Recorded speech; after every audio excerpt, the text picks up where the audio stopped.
قرب الفجر كده، خش عليها 5 أشخاص ملثمين، فبقول حضرتك طلعت من الباب، أقول مين، خشوا عليا كتفوني وعلى عيني وعلى بقي لزقة وكتفوني بشملة، وراح عاملين كتبوا اللي كتبوه وراحوا فاتيني على السور.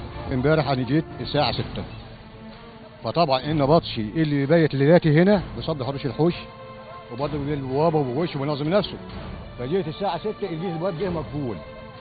طبعا انا معي نسخة، فتحت وخشيت لقيت رمضان اللي عامل ده متكتف ومتغمي وشه بشمله وبراسه على حنكه، فكيت قلت له فيها رمضان، قال لي ناس سقطوا عليا غموني وكتبوا ايه على المدرسه، ففكيته وطلعت مرينا في المدرسه اللي هي الكتوبه دي.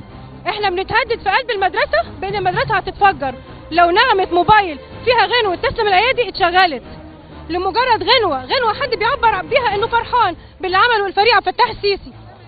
ارجوك يا دكتور محمود ابو النصر، ارجوك نظره كريمه من سعادتك لاداره فواصل التعليميه. دي بنتي ماشي وموجوده هنا في المدرسه، كان موقف صعب جدا علينا، هي عيطت من المنظر، قالت انا مش كنت جايه المدرسه تاني، وهو ده اللي هم عايزينه، ان هم يخوفوا اطفال ابرياء زي دول. احنا طبعا يعني احنا يعني ناس كبار، يعني اشحال الاطفال دول ليه كده؟ ليه الذعر والرعب اللي هم بيعملوا ليهم ده؟ فوجئت طبعا، لقيت هنا المدرسه فيها عبارات مكتوبه، عبارات لا تليق، وان يعني مش ممكن ابدا اي حد اسلامي، اي بشر ربنا خلقه، ان هو يكتب الحاجات ديت على الحيطان، وخصوصا مدرسه اطفال. طيب مدرسه الاطفال ديت لما يخشها 1 أو 2 أو 10 أو 5 يخشوا لغايه باب المدرسه، يخشوا الفصول، يكتبوا داخل الفصول والسبوره وفوق السبوره وتحت السبوره وعلى الارض، طبعا الكلام ده يحصل ما ينفعش. بنقول للناس دي تلموا خلاص، الشعب فاق والشعب المصري فاق وتوحد على قلب راجل واحد، مسيحي ومسلم كلنا راجل واحد. دي اخر نهايتكم، احترموا نفسيكم ولموا نفسيكم وحافظوا على اخر حاجه ليكم في البلد. احنا جيران ونسايب واخوات، ما عادش في حاجه نبقي عليها بالنسبه لكم.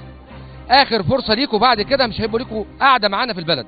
انا جيت الصبحيه وقفت في الطابور، فببص على الحيطه لقيت مكتوب كلام وحش خالص عن السيسي وكلام وحش خالص. بعدين خفت، اتصلت على بابا جالي وكنت خايفه خالص وبعيط،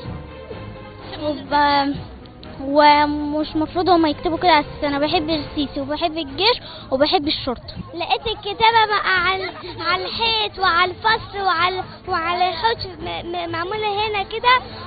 واول ما دخلت مش كنت عايزه المدرسه دي خالص، كنت عايزه اقعد في البيت.